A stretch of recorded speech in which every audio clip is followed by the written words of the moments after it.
Merci de nous rejoindre sur l'émission panafricaine Cette économie, laquelle donne la parole à ceux qui construisent l'Afrique de demain.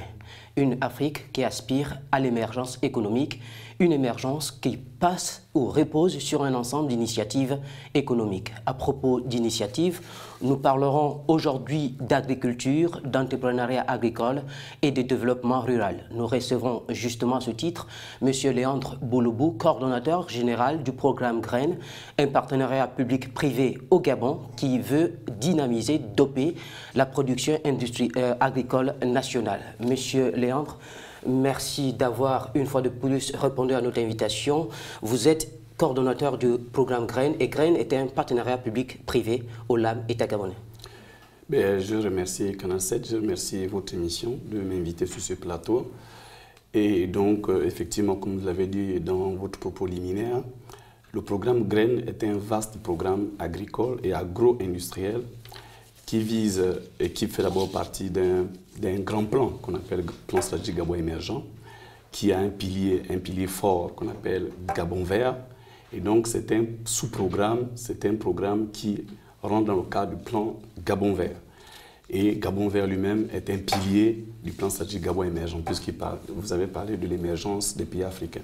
Et bien sûr, on ne peut pas d'émergence sans la nourriture, donc sans l'alimentation, sans l'agriculture, puisque tout pays qui se veut émergent doit pouvoir nourrir sa population. Et dans ce programme, dans ce pilier Gabon vert, vous avez un volet agricole, d'entrepreneuriat agricole. Est-ce que vous pouvez nous revenir comme ça sur le programme GRAIN? Qu'est-ce que cela signifie déjà? Alors, le programme GRAIN lui-même, c'est un acronyme, hein, comme j'ai eu l'occasion de le rappeler lors de mes précédents passages sur votre plateau. GRAIN veut dire Gabonaise des réalisations agricoles et des initiatives des nationaux engagés. Alors donc c'est un programme qui s'adresse aux nationaux et qui s'adresse également aux nationaux engagés. Ce n'est pas un vain mot que de dire qu'il s'adresse aux nationaux engagés. Donc ce programme vise à peu près 4 grands objectifs. Alors c'est un programme d'abord économique puisqu'il vise à la diversification de l'économie. Vous savez que le Gabon est dépendant de ces matières premières, notamment le pétrole, et qu'il s'agit là donc de diversifier l'économie, d'élargir donc la structure de notre économie pour qu'elle soit plus solide, qu'elle soit plus résiliente donc, aux chocs exogènes liés aux fluctuations donc, du prix du pétrole. Et deuxièmement, il règle un problème de sécurité alimentaire, puisque nous dépendons énormément de nos pays voisins. Nous importons à peu près entre 250 et 300 milliards de denrées alimentaires, ce qui n'est pas soutenable, ce qui est presque insupportable pour un pays que d'importer même les produits les plus basiques. Et pourtant, le Gabon a un potentiel dans ce domaine. Vous avez des terres, de la pluie, seulement la production agricole semble ne pas être solidement ancrée. Tout à fait. Le Gabon a des terres arables à peu près d'une superficie estimée à 5 millions d'hectares. Et donc, c'est quand même un paradoxe, effectivement, d'avoir aussi un grand potentiel et de l'autre côté, de voir que le pays est quand même dépendant de ces pays voisins.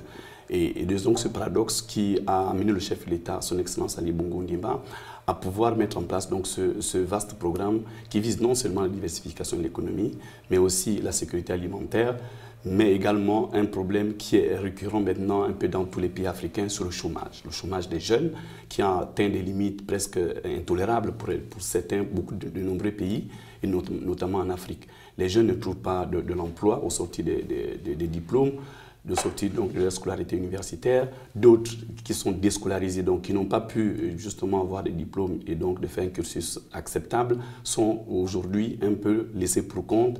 Ils se cherchent dans les grandes villes, ils n'ont pas d'emploi et le niveau du chômage des jeunes atteint un niveau vraiment critique. Et quand vous dites résorber, vous parlez de résorber le chômage, est-ce que GRAIN vise à créer des ouvriers agricoles ou bien c'est une autre vision de l'agriculture que vous voulez implémenter? Voilà, en fait au départ, le chef d'État est parti sur un constat qui est simple, c'est que programmes précédents ont effectivement eu pour modèle de créer des agro-industries et d'employer des gens, donc de bâtir une classe d'ouvriers agricoles. Mais on s'est vite rendu compte que ce modèle avait beaucoup de limites. Et donc, le programme Grain vise plutôt à faire émerger une génération d'entrepreneurs. Donc, nous sommes partis plutôt sur un modèle d'entrepreneuriat agricole qui a marché dans certains pays où ce modèle a été implémenté, notamment en Asie et en Afrique de l'Ouest. Donc, c'est ce modèle-là que nous mettons en place dans le cadre du programme Grain et qui vise donc l'entrepreneuriat agricole. Et nous visons à terme, donc sur 5 ans, faire émerger à peu près 20 000 personnes, donc 20 000 jeunes, si possible 20 à 30 000 jeunes, qui sont vraiment des entrepreneurs agricoles. C'est pour ça que nous sommes partis sur un modèle de coopérative, parce que c'est ce modèle-là qui permet effectivement de faire émerger cette classe d'entrepreneurs agricoles, parce que dans les coopératives, beaucoup sont plus solidaires. Dans le cadre de coopératives, vous pouvez avoir une puissance de négociation. Dans le cadre de coopérative, vous pouvez bénéficier des formations.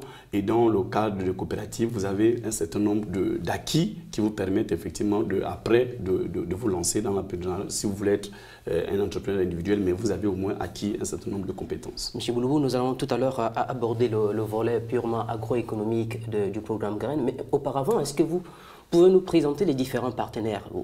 On dit Grain, c'est un partenaire entre Olam International et l'État gabonais. Comment tout cela s'articule? Alors, les modèles précédents ont vu l'État vraiment lancer des programmes agricoles tout seul, généralement avec les partenaires techniques et financiers, notamment la FAO, la Banque mondiale, le PNUD. Mais ces programmes, on peut le dire, ont presque échoué puisqu'on en est là, la production agricole est faible et la contribution au PIB est très limitée. Donc on est parti sur un partenariat privé pour la simple raison que le privé, effectivement, va garantir un peu la viabilité de ce programme-là et l'État va porter un peu le volet social. Donc le privé va regarder le volet purement économique puisqu'il faut quand même qu'il y ait une rentabilité économique et le profit pour l'entreprise privée. Et de l'autre côté, le bénéfice socio-économique que peut tirer l'État de ce programme-là. C'est pour ça que le partenariat privé est, à notre avis, le modèle idoine pour essayer de régler ce problème-là, donc de porter ce vaste programme-là. Donc effectivement, c'était un partenariat entre l'État gabonais et le groupe Olam International et qui aboutit donc à une joint venture portée par une société qui a été créée donc par les deux associés qui s'appelle Sotrader. Sotrader, alors si ce n'est un secret, est-ce qu'on peut avoir la répartition des parts dans Sotrader? Sotrader, c'est le fruit du partenariat privé. Je vous disais tout à l'heure que c'est une joint venture qui est détenue donc le capital est détenu à 51% par l'État et 49% par la société Olam International. Et donc, et qui est là, donc qui est un peu le bras armé qui porte en fait de façon technique ce programme-là. Et à côté de Sotrader, l'État a mis en place une coordination générale pour faciliter, pour accompagner et pour permettre donc à ce programme de se développer sans encombre. Et donc, d'où justement cette coordination m'a été donc confiée. Vous êtes donc le représentant de l'État, l'œil et l'oreille de l'État au sein du programme Grain. La nature, vous avez parlé de la durée du progrès, 5 ans. Est-ce qu'aujourd'hui, on peut avoir la nature des spéculations, les types de variétés de production agricole que vous visez, justement? Voilà, nous sommes partis ce programme n'est pas tombé comme ça, comme ex nihilo. Hein. Il est parti d'un constat, il est parti d'une étude. Donc nous avons d'abord fait une étude au préalable pour voir quels sont justement les produits pour lesquels on était les plus dépendants. Et curieusement, ce sont les plus basiques. Donc on était même surpris, le chef de l'État, de constater que nous importons du piment, que nous importons la tomate, que nous importons la banane, du manioc, alors que bien sûr ça peut pousser carrément derrière les maisons, dans nos villages et même dans nos villes. Et les programmes qui ont été implémentés précédemment, notamment les programmes de ceinture verte avec IGAD et tout, n'ont pas permis vraiment de combler ce déficit-là en termes de production alimentaire. Et donc, il fallait commencer par le commencement, donc par ces produits pour lesquels nous sommes les plus dépendants. C'est pour ça que les 4 spéculations que nous avons retenues dans le volet vivrier, c'est donc la banane, le manioc, la tomate et le piment. Alors, l'organisation de coopératives, alors comment les coopératives se constituent-elles? Vous parlez de modèle entrepreneurial, d'entrepreneuriat agricole. Alors, comment ces coopératives se composent aujourd'hui? Au départ, on était parti sur un curseur un peu élevé, effectivement, en faisant du benchmark. On s'est rendu compte que dans les autres pays, effectivement, les coopératives étaient entre 30 et 40 personnes. pour quand même les superficies qu'on veut développer, puisqu'il s'agit de faire une agriculture industrielle, il ne s'agit plus de faire de l'agriculture artisanale, des subsistances que faisaient nos parents. Il s'agit de passer à un autre modèle, un modèle de mécanisation, un modèle d'agriculture moderne et industrialisée. Et là, donc il fallait partir sur des coopératives de à peu près 30 personnes. Mais on s'est bien rendu compte également qu'il y avait quand même une contrainte au niveau des villages, parce que les villages sont dévastés par l'exode rural. Et comme le programme vise l'ensemble du pays, et donc on a dû réduire un peu le nombre donc, des coopérateurs à 15. Donc aujourd'hui, il faut être 15 pour créer une coopérative et bien sûr être enregistré chez nous. Alors on connaît aussi qu'au niveau de nos États africains, au niveau du Gabon, il persiste, il y a des pesanteurs au niveau de l'administration. Par exemple, pour ce qui est de la constitution des entreprises, au niveau de Sotrada, au niveau de Graines, est-ce que vous avez pris toutes les dispositions pour que les coopérateurs ne soient plus en but à ces pesanteurs administratifs? Bien sûr, effectivement, c'est pour ça qu'on a mis en place une coordination générale. Et la coordination générale que j'ai pilote, justement, a pour objectif, pour principale mission, de faciliter. Donc, dans la coordination générale, il y a toutes les administrations concernées par ce programme-là. Il y a bien sûr l'agriculture, il y a le cadastre, il y a les parcs nationaux, il y a l'eau, l'électricité. Donc, il y a toutes ces administrations qui constituent le secrétariat technique donc, de cette coordination générale. Et la mission, donc la principale mission de ces administrations, c'est de mettre en place des procédures spécialisées, des guichets spécifiques pour permettre d'accélérer donc ces procédures-là, effectivement, qui sont parfois lourdes. Et le chef de l'État a donné instruction pour que, effectivement, ces administrations coopèrent et collaborent totalement avec le programme Graines. Donc aujourd'hui, il n'y a plus de tracasseries. Au niveau du ministère de l'Agriculture, on a mis en place un circuit spécifique pour la délivrance des agréments et un modèle simplifié a été mis à la disposition donc, de Graines pour que effectivement les choses aillent le plus rapidement possible. Et c'est ce qui se fait aujourd'hui. Parlons un peu des rapports contractuels au sein de ce vaste programme. Vous parlez de 20 à 30 000 jeunes personnes que vous voulez enrôler dans le programme. Quelles sont les missions finalement, quelles sont les prérogatives de l'État gabonais, quel est le devoir de l'État gabonais, quel est le devoir de l'OLAM dans ce partenariat public-privé? Les engagements sont contractuels, donc il y a un document qui a été signé entre les deux actionnaires pour savoir quels sont les engagements des uns et des autres. Mais le volet, il faut dire que le volet technique, tout le volet technique est confié à OLAM. Pour une raison simple, c'est parce qu'ils ont l'expérience, ils ont l'expertise pour mener à bien ce programme, comme ils l'ont fait dans d'autres pays, et les programmes ont réussi. Donc le chef de l'État a pensé que ce serait bon que ce volet technique, purement technique, soit confié donc au partenaire technique qui est OLAM, et tout le volet administratif, le volet qui relève donc du gouvernement, de l'État, soit confié bien sûr à la coordination générale. Donc nous, effectivement, on est là pour accompagner ce programme dans le volet institutionnel et dans le volet administratif. Alors quand vous parlez de dimension technique, est-ce que c'est quoi? C'est le planting, c'est l'accompagnement des planteurs? Exactement, voilà, c'est depuis justement l'accompagnement des planteurs. Bon, disons qu'on partage un peu le rôle au niveau des formalités administratives. Donc, ils nous aident, Sotrader nous aide à organiser donc, les coopératives. Et une fois les coopératives sont organisées, nous les prenons en charge au niveau de l'administration pour accélérer donc, les procédures de délivrance d'agréments, de délivrance des titres de propriété. Et dans le volet purement technique, donc les aménagements, c'est totalement confié à Sotrader. Aménagement, planting, intrants agricoles, tout ce qui est mécanisation et tout ce qui sera après la gestion même des coopératives, puisqu'il faudra assister les coopératives techniquement pour savoir comment on plante, comment on récolte, comment on entretient les plantations. Tous ces volets en fait est confié à Sotrader. Alors, vous avez dit tout à l'heure que l'État gabonais et OLAM ont créé ensemble une société, la Sotrader, et à côté, il y a les coopératives. Est-ce qu'on peut avoir une idée du fonctionnement entre la Sotrader et les coopératives? Comment cela va s'articuler? Voilà, en fait c'est on va dire un petit mariage à trois. Donc il y a l'État d'un côté, il y a Sotrader et les coopératives. Donc l'État et Sotrader ont un contrat, donc ça fait c'est des associés à travers OLAM, ils ont créé Sotrader. Donc OLAM et l'État ont un contrat qui a débouché sur Sotrader et Sotrader va avoir un contrat avec chaque coopérative. Et c'est ce contrat que nous sommes en train de discuter aujourd'hui. Nous discutons des modalités de ce contrat pour la simple raison qu'il y aurait une exclusivité parce que vous savez que nous préfinançons, donc Sotrader va préfinancer tout ce qui est donc aménagement et tout ce qui est intrant, tout ce qui permet donc à la coopérative de décoller, de commencer à travailler. Et derrière, nous aurons un mécanisme de remboursement progressif et avec des prix qui seront arrêtés de commun accord avec les coopératives. Donc, c'est ce contrat de gestion qui est aujourd'hui discuté, qui fera bien sûr l'objet très prochainement d'un petit forum que nous allons organiser avec les ONG, avec la société civile, avec tous les partenaires qui sont concernés, pour voir quel sera, pour régler les problèmes de prix, les problèmes de foncier, les problèmes d'amortissement donc de ces préfinancements. Donc tout ceci va être discuté avec les coopératives individuellement. Alors on sait aussi qu'en Afrique et au Gabon, l'un des freins ou l'un des principaux freins à la constitution des entreprises, qu'elles soient des sociétés coopératives, c'est l'apport personnel. Souvent, c'est exigé par les banques, les bailleurs de fonds. Est-ce qu'au niveau des graines, il y a cette question d'apport personnel, de contribution des coopératives? Voilà, justement, c'est le modèle que nous avons mis en place vise donc à alléger vraiment les coopératives, d'abord des tracasseries administratives, mais aussi du coût du financement. Effectivement, c'est pour ça que nous préfinançons, parce qu'on s'est rendu compte que dans les modèles dans les autres secteurs, l'entrepreneuriat est en but à des facteurs qui sont les plus importants, dont les plus importants, c'est le financement.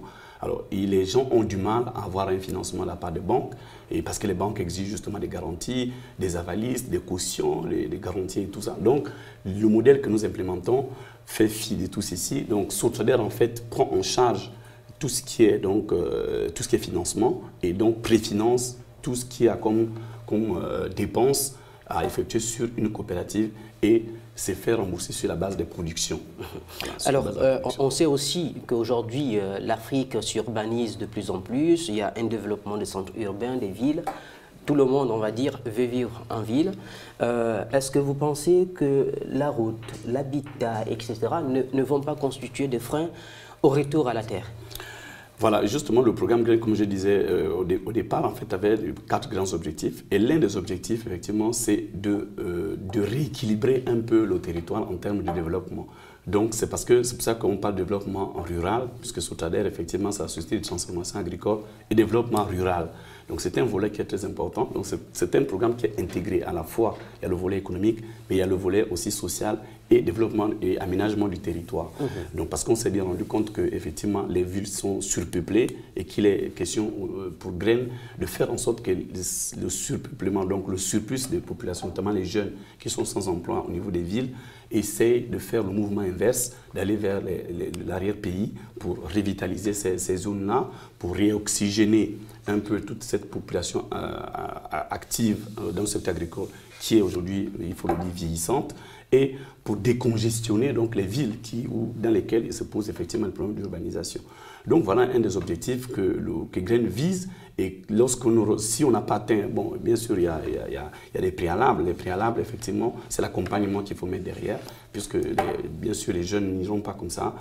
Tout d'ego, il faut un peu les inciter. Justement, les jeunes sont habitués à l'électricité, à l'eau qui sort d'un robinet. Est-ce que vous pensez que votre programme, quand vous parlez de volet social, a intégré ce paramètre? Et comment ça va se faire? Nous avons discuté avec les jeunes. Effectivement, il ressort que les jeunes sont un peu réticents justement à cause de ces commodités qui n'existent pas dans les villages, dans l'arrière-pays. C'est une réalité. Mais en même temps, les jeunes ne peuvent pas non plus rester les bras croisés en affichant un comportement fataliste et résigné, en se disant, bon, on va encore faire comment? Et on attend la charité ou la solidarité de la famille ou d'un homme politique ou simplement de confession religieuse. Ce modèle ne peut pas tenir longtemps. Parce qu'à un moment donné, la charité, à un moment donné, peut avoir également ses limites. Donc, c'est pour ça que nous avons discuté avec les jeunes pour dire nous avons mis en place un programme d'accompagnement, donc un volet social qui est très important et qui vise justement à développer dans les villages des coopératives des infrastructures sociales, notamment l'eau potable, l'électricité à travers les kits solaires et l'aménagement des routes, l'aménagement des pistes agricoles. Et il faut aussi dire que nous ne développons pas un modèle de paysannerie. Là, il s'agit de faire de l'agriculture moderne avec des engins, avec la mécanisation, un peu comme le modèle du fermier américain qui est sur son tracteur et qui est bien habillé avec un jean et peut-être un chapeau. Voilà. Donc voilà un peu le modèle que nous sommes en train d'implémenter et qui devait normalement intéresser les jeunes puisque c'est quand même, disons aujourd'hui, un travail qui n'est plus comme celui qu'on faisait un peu auparavant. Bon, peut-être qui n'ont pas encore vu de modèle, mais bientôt nous allons commencer dans le Goué-Vindo à planter et avoir bien sûr les premiers fermiers, les premiers entrepreneurs agricoles. Et là peut-être il y aura peut-être un véritable déclic et créer ce mouvement des villes vers les villages. Le Goué-Vindo est une province à l'est, au nord-est du Gabon. Vous parlez de l'électricité, il y aura des kits solaires, mais il y a aussi la question du logement. Pensez-vous aujourd'hui que les jeunes citadins africains aujourd'hui peuvent aller revivre dans des maisons en hutte où, vous avez parlé d'exode rural, il n'y a plus de parents qui sont là-bas. Alors comment accompagner ces jeunes à s'implanter au niveau des zones reculées? Le programme effectivement a intégré tout ça. Ce volet social, il y a un volet qui est très important, c'est le volet effectivement habitat. Il y a aussi l'assurance maladie. Nous avons prévu d'assurer donc tous les coopérateurs. C'est vrai qu'il y a un vaste programme qui avait été mené par la CNAMGS, mais nous assurons que tous les coopérateurs soient assurés. Mais également, il y a un volet habitat qui est aussi là, qui a été prévu. Nous allons mettre à disposition des coopérateurs le matériel de construction, quitte à eux-mêmes de vouloir de construire la maison de leur préférence, de leur choix. Donc voilà, le programme en fait a essayé de nous mettre dans un package tous ces éléments qui permettent effectivement d'accompagner le volet agricole, le volet économique. Alors, l'un des freins à l'agriculture en Afrique, ce n'est pas seulement au Gabon, c'est celui de l'évacuation de produits agricoles. Vous parlez de 20 000 à 30 000 jeunes entrepreneurs agricoles, ça sera une immense production. Comment l'évacuer quand l'État ne fournit pas toujours la route là où il faut? C'est un problème réel. Nous allons peut-être revenir tout à l'heure, puisque nous revenons là de Lugololo. Oui. Et effectivement, les routes départementales sont difficilement praticables en toute saison. Et normalement, Grain n'a pas vocation à faire les routes. Par contre, nous avons vocation à faire des pistes agricoles qui nous permettent donc de partir de la route départementale jusqu'à la plantation. Donc effectivement, ces pistes-là sont prises en charge par Grain. Mais partir par exemple de la capitale jusqu'au département, donc la capitale provinciale au département, c'est quand même des routes qui nécessitent des gros investissements de la part de l'État. Et là, effectivement, c'est un problème pour Grain, mais aussi un problème pour les populations. Donc nous comptons sur le gouvernement, dès lors que le programme sera implémenté dans certains coins, effectivement, où il y a nécessité de faire des routes, nous allons discuter avec la NGTI pour voir dans quelle mesure, justement, il pourrait accélérer ces programmes dans les provinces dans lesquelles Grain est déjà implanté. Alors, à propos de Grain implanté dans quelques provinces, effectivement, vous êtes implanté dans 2 provinces. Déjà, le Wellington, c'est au nord du Gabon, et le Goué-Vindo, au nord-est du Gabon. Alors, est-ce qu'on peut avoir une idée, quelques chiffres de ces coopératives-là? Nous sommes partis d'un objectif de 3000 coopératives, 3000 personnes enrôlées dans les coopératives pour 2015. Bon, parce qu'on était un peu prudents, nous avons pris un objectif assez prudent pour dire, bon, on ne sait jamais, peut-être que ça ne marchera pas, peut-être que ça ne va pas accrocher, mais on a été agréablement surpris qu'il y a un engouement, un véritable engouement, au point où nous ne savons pas comment finalement limiter un peu le nombre de coopératives par province. Et on est même nous sommes assez inquiets sur justement le surnombre ou le surplus dans ces 2 provinces, dans ces 2 premières provinces, dans le Goué-Vindo et dans le Wellington, où on a vraiment un engouement général. Et nous sommes à peu près à 6500 coopérateurs sur les 2 provinces seulement, alors qu'on avait prévu sur 5 provinces à peu près 3000. Donc vous voyez que sur 2 provinces seulement, on est au double de l'objectif initial. Donc, ça veut dire que vraiment le programme suscite un véritable intérêt de la part des populations, aussi bien au niveau urbain qu'au niveau rural, notamment dans le Goué-Vindo, où il y a vraiment une grande satisfaction sur les chiffres que nous avons enregistrés, et bien sûr aussi dans le Wellington. Et l'un autre volet qui nous donne satisfaction aujourd'hui, c'est la formation. Nous avons démarré les formations. 54 compatriotes sont partis en août en Malaisie, apprendre donc les techniques modernes d'agriculture, notamment dans le palmier à huile, et la gestion donc de ces coopératives dans le cadre de ces cultures de rente-là, dans un pays où l'expérience a véritablement marché. Et c'est pour ça que nous sommes bien sûr satisfaits de ce que ces jeunes ils sont en immersion pour voir vraiment comment les autres, dans les autres pays, deviennent des milliardaires, des millionnaires en cultivant comme dit le slogan, ma terre, ma richesse, ça veut dire que vraiment la terre c'est une richesse et au moins ils vont voir de leurs propres yeux que la terre est une véritable richesse. Alors vous parlez des 59 personnes coopérateurs en formation. 54. On sait aussi qu'en Afrique et au Gabon particulièrement, l'agriculture de subsistance, l'agriculture vivrière comme elle l'appelle, est conduite par les femmes. Est-ce qu'à ce niveau, il y a une intégration dans cette formation des femmes, des jeunes? C'est le sens du message qui a été lancé par le chef de l'État à OIM le 1er septembre dernier et qui vise effectivement à mobiliser les femmes. Les femmes sont déjà mobilisées dans les inscriptions au niveau donc, des coopératives. Les femmes font bien sûr toujours honneur quand il s'agit de ce genre de programme. Elles sont toujours les plus motivées. Mais effectivement, on s'est rendu compte que dans le cas des formations, les femmes n'y sont pas. Les 54 compatriotes qui sont partis, il n'y a aucune femme à l'intérieur. Donc, instruction nous a été donnée par le chef de l'État de faire en sorte que les femmes, dans la prochaine vague, soient effectivement intégrées. Donc, nous lançons un appel aux femmes qui sont intéressées, notamment les jeunes filles. Et peut-être que les mamans sont beaucoup plus... c'est un peu plus difficile pour elles de partir comme ça 4 mois ou 3 mois à l'extérieur, mais quand même les jeunes filles pourraient faire effectivement partie donc de cette deuxième vague de formation qui ira soit au Cameroun, soit en Côte d'Ivoire ou peut-être dans un autre pays, justement pour apprendre les techniques dans les pays où ça marchait. Mais on nous fait le reproche de dire mais pourquoi ces formations ne se font pas au niveau local. Bien sûr, il y a des formations au niveau local, mais ce que nous envoyons à l'extérieur, ce sont un peu les leaders. Donc c'est ce que nous considérons comme ceux qui peuvent après tracter, booster un peu les autres moralement parce qu'ils ont vécu, ils ont vu, ils ont été en immersion et ils viennent un peu gonfler avec un moral vraiment au plus haut pour permettre de casser un peu un certain nombre de préjugés que nous avons ici au Gabon, selon lesquels l'homme ne peut pas, disons, le Gabonais ne peut pas vivre correctement en cultivant la terre. Alors, 22 décembre, si je ne me trompe pas, 22 décembre 2014, lancement ou annonce officielle du programme Graines. 22 mars, lancement du programme dans l'Ogooué-Vindo au nord-est du Gabon. Est-ce qu'aujourd'hui, les aménagements ont commencé dans les provinces du Ogooué-Vindo, du Wolontem? Est-ce qu'il y a déjà des tracteurs, des parcelles aménagées? Bien sûr, vous avez, je sais que les caméras de Canal 7 et puis les autres médias étaient sur place lorsque nous étions, quand le chef d'État a lancé officiellement donc, la phase opérationnelle, puisque le programme lui-même a été lancé en décembre, effectivement.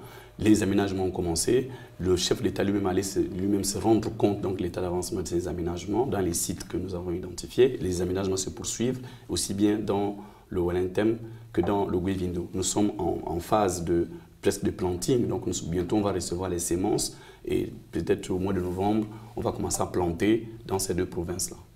Alors, le programme Graines, vous l'avez dit, a été lancé, mais il ne rencontre pas toujours que l'assentiment. Il y a un certain nombre de confusions dans l'esprit de certaines populations. Vous rentrez de l'Ogooué-Lolo. L'Ogooué-Lolo, c'est une province du Gabon. Et là, vous avez rencontré les coopératives. Nous allons parler justement du contenu, de l'essence même de vos rencontres avec les coopérateurs de l'Ogooué-Lolo. Mais avant, nous marquons une pause et nous nous retrouvons juste après.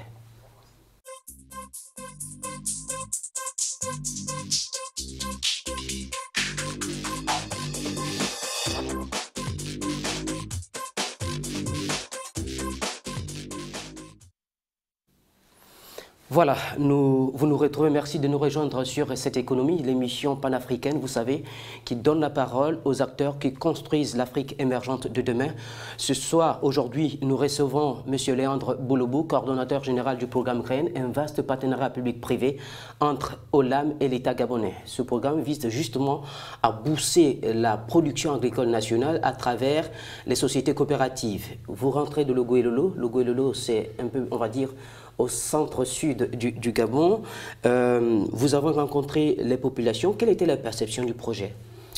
Je vais revenir un tant soit peu sur le concept donc, de ces journées que nous avons baptisées journées Graines pour l'ensemble des provinces. Effectivement, nous revenons de l'Ogooué-Lolo pour démarrer donc, ce concept-là, sachant que le 25 septembre, nous avons déjà organisé une journée Graines au Ogooué-Lolo ici à Libreville, avec l'ambition effectivement de discuter avec la jeunesse urbaine. Alors, je vous arrête tout de suite. L'Ogooué-Lolo, c'est à l'intérieur du Gabon. Vous organisez le 25 septembre une journée au Ogooué-Lolo à Libreville. Pourquoi? Quel était l'objectif? Voilà, effectivement, parce qu'on s'est rendu compte, et le chef de l'État avec nous, lorsque nous étions à OIM, on s'est rendu compte qu'effectivement, il y a un engouement généralisé, mais l'engouement ne touche pas forcément les jeunes en milieu urbain. Or, nous comptons beaucoup sur les jeunes pour pérenniser le programme, puisque effectivement, la population active dans le secteur agricole actuellement est vieillissante. Donc, pour pérenniser ce programme-là, nous avons besoin de voir une jeunesse qui prenne ses responsabilités, qui devienne la tête de proue, ou la locomotive en fait de ce programme-là pour effectivement le programme tienne sur le long terme. Et c'est pour ça d'ailleurs que donc, nous avons organisé cette journée graine. Nous avons mis en place ce concept pour sensibiliser les jeunes qui sont ici à Libreville, sachant que Libreville c'est quand même les 2 tiers de la population donc, du Gabon. Donc chaque département est un peu représenté à Libreville, donc chacun a un peu un parent ici à Libreville.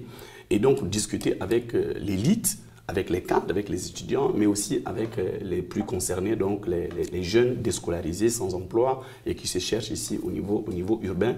Et l'objectif, c'était vraiment de faire en sorte que ces populations ou ces jeunes adhèrent au programme, mais aussi aux leaders d'opinion de transmettre ou de nous relayer, de relayer la bonne information auprès des concernés, donc auprès de cette cible-là, puisque c'est cette cible-là que nous visons, les 21-35 ans, on veut qu'ils soient beaucoup plus nombreux pour pérenniser donc ce programme-là. Donc c'est dans ce cadre-là que nous avons organisé donc le 25 septembre une journée graine au Gololo ici à Libreville, et ça a été une très belle réussite puisque au vu de l'engouement et des questions qui ont été soulevées en ce moment-là.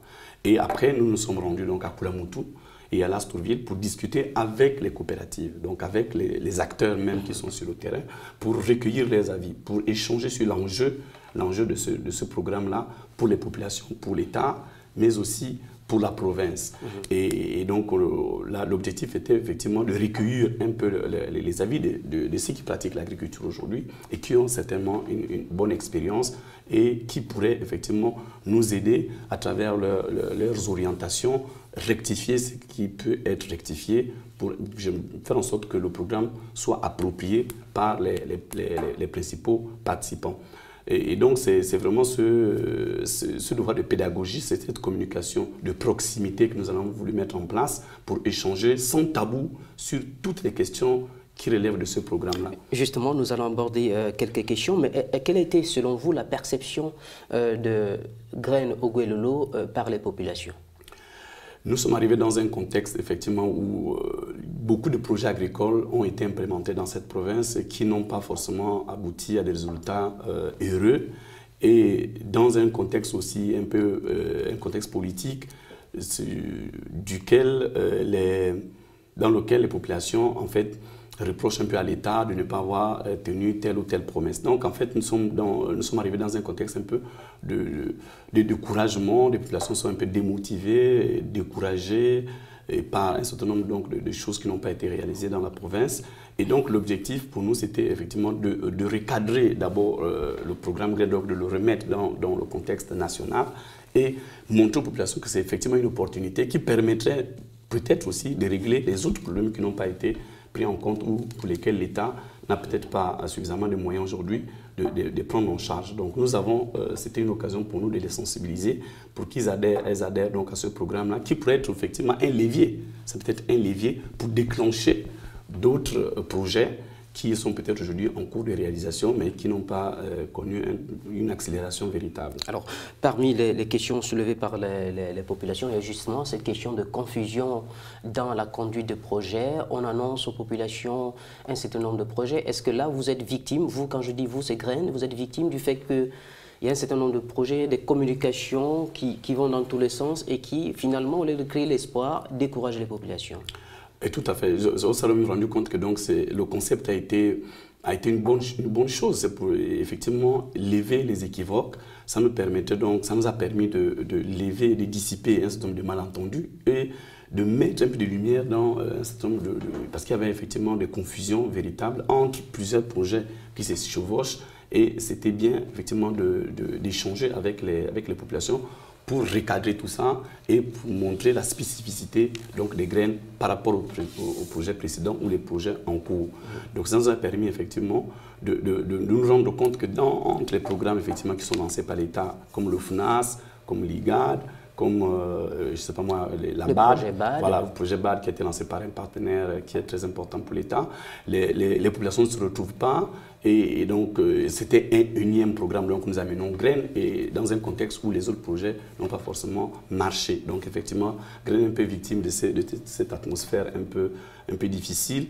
Et qu'est-ce que vous avez dit aux populations concernant justement Graines à ce niveau? Alors, quelle va être la grande différence? Alors, nous avons demandé aux populations de vraiment faire la différence entre tout ce qui est politique. Tout ce qui est politique, effectivement, il y a un certain nombre de promesses qui ont été faites par les hommes politiques et les projets en cours qui sont effectivement menés par d'autres opérateurs de l'État ou bien par les partenaires techniques et Graines qui est une spécificité et pour lesquels nous avons montré les avantages donc, de Graines. Et nous pensons que le message est bien passé. Nous avons donc réussi, au vu donc des réactions des uns des autres, que nous avons placé Graines dans ce contexte-là pour montrer vraiment l'opportunité pour les populations d'adhérer à Graines. Et parce que c'est bien spécifique, c'est différent des autres programmes et que Graines n'est plus effectivement une promesse comme peut-être dans d'autres domaines. Là, effectivement, c'est une réalité puisque dans le Gololo, Graines a un bureau qui est ouvert à Koulamoutou. Graines est déjà sur place. Nous allons commencer les aménagements. Nous avons commencé à enregistrer les coopératives. Donc, nous avons lancé Graines dans les autres provinces. Donc, il ne s'agit plus d'une vue de l'esprit. Il ne s'agit plus d'une promesse non tenue. Il ne s'agit plus d'un rêve. Mais c'est une réalité, c'est une réalisation qui est en train de se faire. Bon, on constate tout de même que dans le Ogoué Lolo, il y a 52 coopératives enregistrées, alors que dans le Goué-Vindo, c'est une centaine, plus d'une centaine. Est-ce que d'autres régions ne tiennent pas compte à la rentabilité, à la perception même de la rentabilité? Est-ce qu'à ce niveau, c'est suffisamment expliqué? Est-ce que Graines va vers les populations telles que celle de Popa, je rappelle, c'est un district, une ville qui est complètement coupée. À ce niveau, est-ce qu'il y a une réponse? Comme j'ai dit tout à l'heure, Graines n'a pas vocation à apporter les réponses qui relèvent normalement de la sphère de l'État, donc de pouvoir public. Nous sommes un programme, effectivement un programme intégré qui peut pallier un certain nombre de choses, mais nous n'avons pas vocation à construire des routes et vraiment régler les problèmes de ponts, des grands ponts. Voilà. Mais toujours est-il question d'école, s'il y a une coopérative de Popa, d'Ibunji, d'Indangui, des régions difficilement accessibles qui s'inscrivent, est-ce que vous, Graines, vous irez chercher les productions là-bas? Justement, c'est une question qui a été longuement débattue lors de nos discussions avec les coopératives. J'ai présenté Graines comme effectivement également une victime de cette situation. Nous avons des difficultés au niveau donc provincial à accéder à ces zones-là, effectivement, par le fait que les routes ne sont pas très praticables. Nous aurons effectivement des problèmes quand il s'agira des aménagements, il faut l'avouer, d'amener un porte-charge avec un bulldozer jusqu'à Popa parce que la route est difficilement praticable. Mais en même temps, nous avons dit aux populations que Graines aussi est une opportunité pour ces populations. Dès lors que ces populations sont déjà organisées en coopérative, Graines et Sotrader ont l'obligation d'aller chercher la production là où elle est.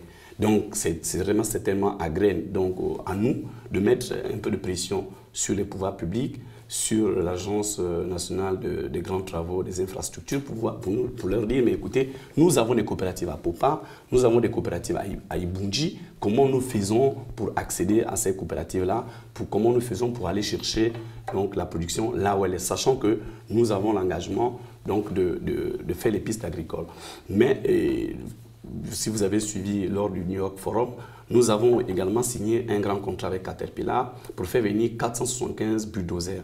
Ces bulldozers, comme a dit le chef d'État hier, permettraient effectivement de contribuer à faire ces routes, peut-être de ces routes départementales. Ça va dépendre donc du chef de l'État et qui va donner certainement instruction pour que ces bulles peut-être soient mises à disposition peut-être des subdivisions des TP avec la NGTI, voir comment effectivement on pourrait aménager ces routes départementales pour nous permettre d'aller chercher la production bord champ. Alors, pendant que vous étiez dans la province de Logouelolo, les ressortissants de cette province à Libreville se sont réunis et ont parlé d'expropriation. Les messages sont sur les réseaux sociaux. Quelle réponse apportez-vous par rapport à cela? Je voulais revenir un peu sur l'engouement, sur les chiffres que vous avez avancés par rapport aux coopératives. Je vais vous donner quelques chiffres. Aujourd'hui, effectivement, nous avons 76 coopératives enregistrées au niveau de Logouelolo. Nous avons discuté avec les populations pour leur montrer que par rapport aux autres provinces, Logouelolo est un peu en deçà de l'engouement qu'on a vu dans Logou et Vindo, où on a resté quand même près de 3700 inscrits et dans le Wellington 4000.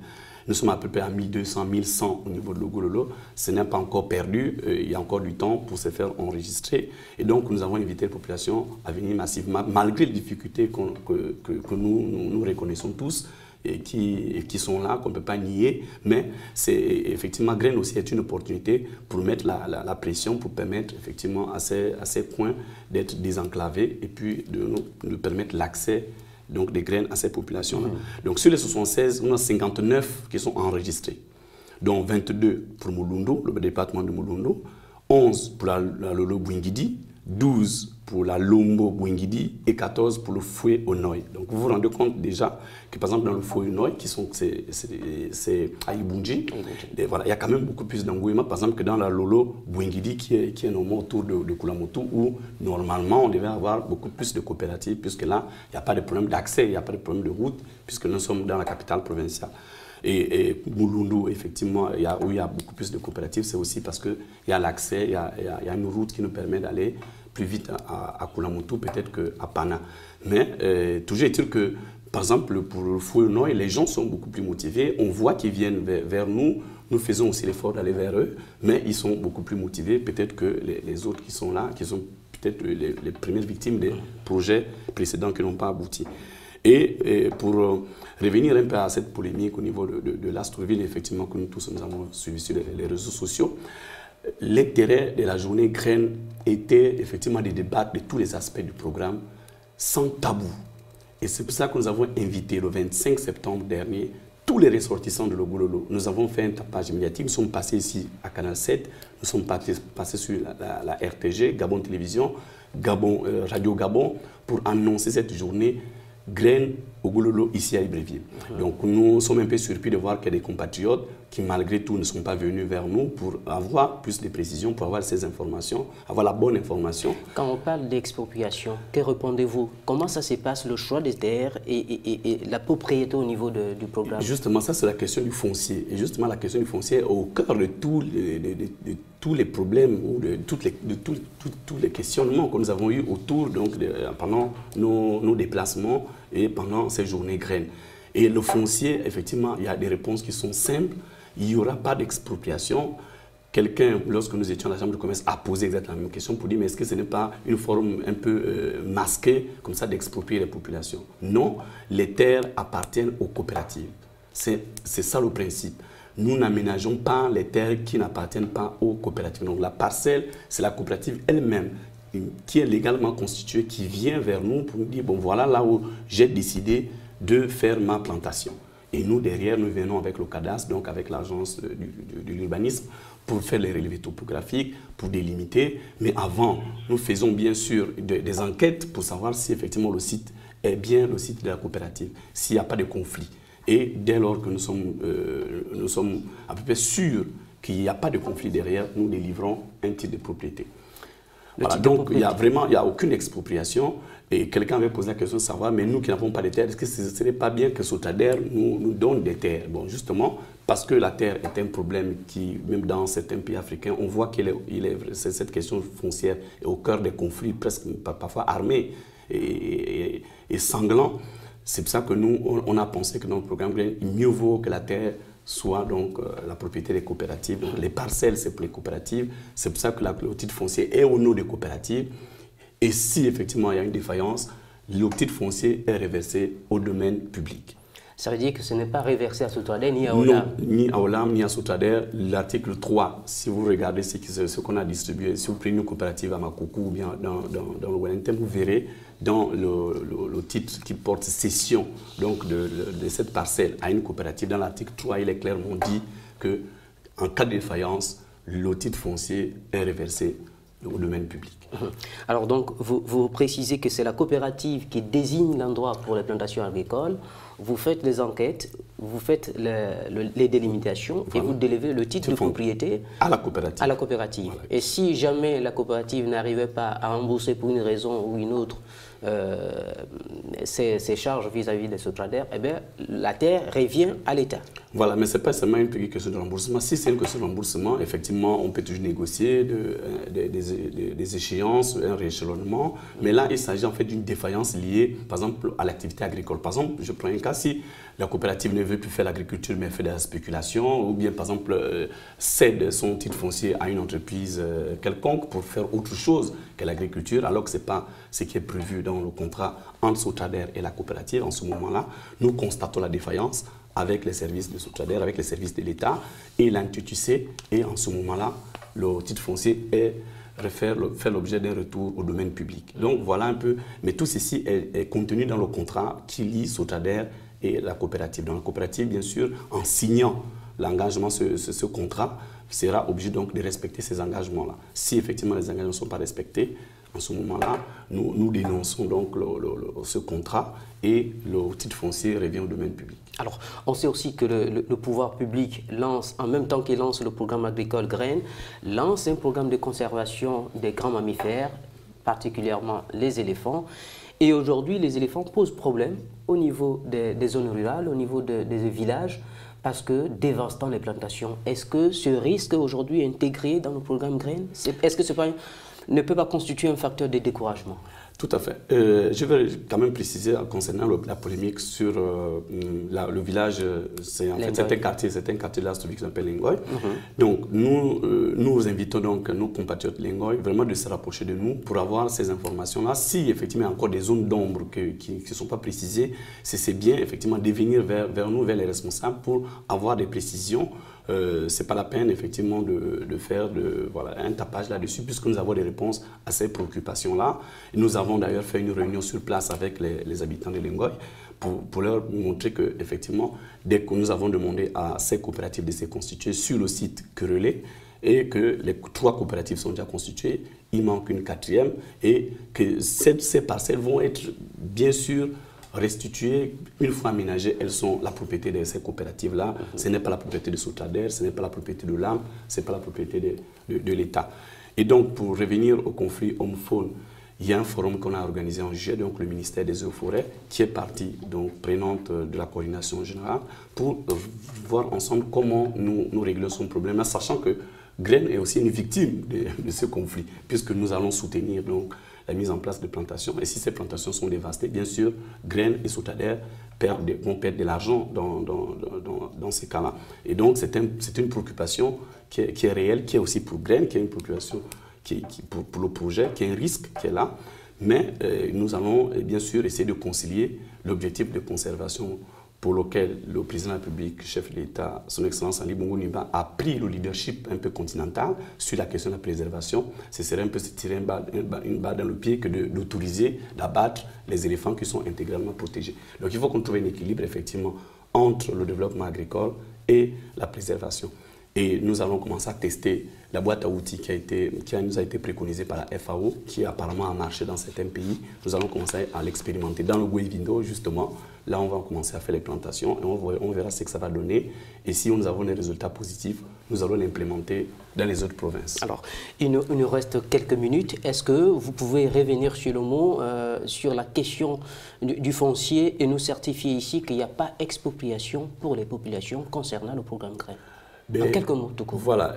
Moi, je voulais quand même mettre en garde, parce que là, effectivement, c'est une recommandation forte du chef d'État qui a mis en garde, effectivement, un peu les hommes politiques qui tenteraient d'instrumentaliser le programme Graines. Il a dit lui-même à OIM qu'il ne tolérerait pas qu'on vienne instrumentaliser ce programme-là. Donc, s'il y a des visées politiques derrière ce programme-là, vraiment, le président de la République a été clair là-dessus.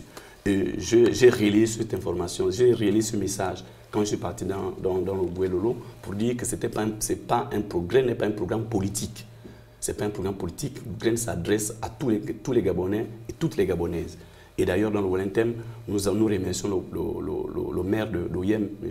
Vincent Essonemengue, qui a adoubé ce programme et qui le soutient. Voilà, qui est de l'opposition, qui est de l'Union nationale et qui a bien sûr des coopératives qui sont intégrées, qui ont été enregistrées à OIM sans distinction. Nous n'avons pas demandé la carte de qui que ce soit pour être intégré au programme. Donc, nous ne pouvons pas accepter des manipulations d'où qu'elles viennent pour essayer de décrédibiliser ce programme-là.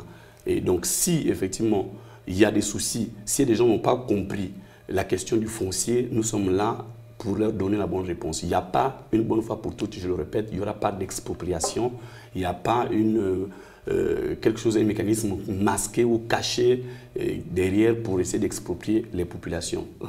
Alors, en 2 mots, la première graine, elle rentrera sous sol quand? Vous allez couvrir certainement l'événement puisque nous allons recevoir très bientôt les premières semences et nous pensons que d'ici octobre, voilà, à la fin octobre, on aura les premières plantations dans le Guévindo et dans le Wellington. Alors, voilà, ça va être aussi votre mot de fin, à moins que vous n'ayez quelque chose à ajouter. Je vous rappelle, il nous reste moins d'1 minute. Ben, moi, c'est juste pour dire que la prochaine journée, ce sera Langounier, et parce que nous avons ouvert un bureau de Langounier et dans le Haut-Ogooué. Et donc, c'est l'occasion d'appeler les adhérents, plutôt les ressortissants de ces 2 provinces à se mobiliser. Bientôt, nous allons lancer donc les campagnes de publicité, de communication, pour inviter ces compatriotes à venir discuter avec nous de ce vaste programme-là. Et donc, je termine en disant que Graine n'est plus une promesse, Graine est une réalité. Merci de nous avoir suivis. Vous l'avez constaté, nous recevons M. Léandre Bouloubou, coordonnateur général du programme Graine, un partenariat public-privé entre l'État gabonais et OLAM visant à doper la production agricole pour un pays essentiellement importateur pour 250 à 300 milliards de francs de denrées alimentaires. Merci de nous avoir suivis et restez fidèles à nos programmes sur Canal 7.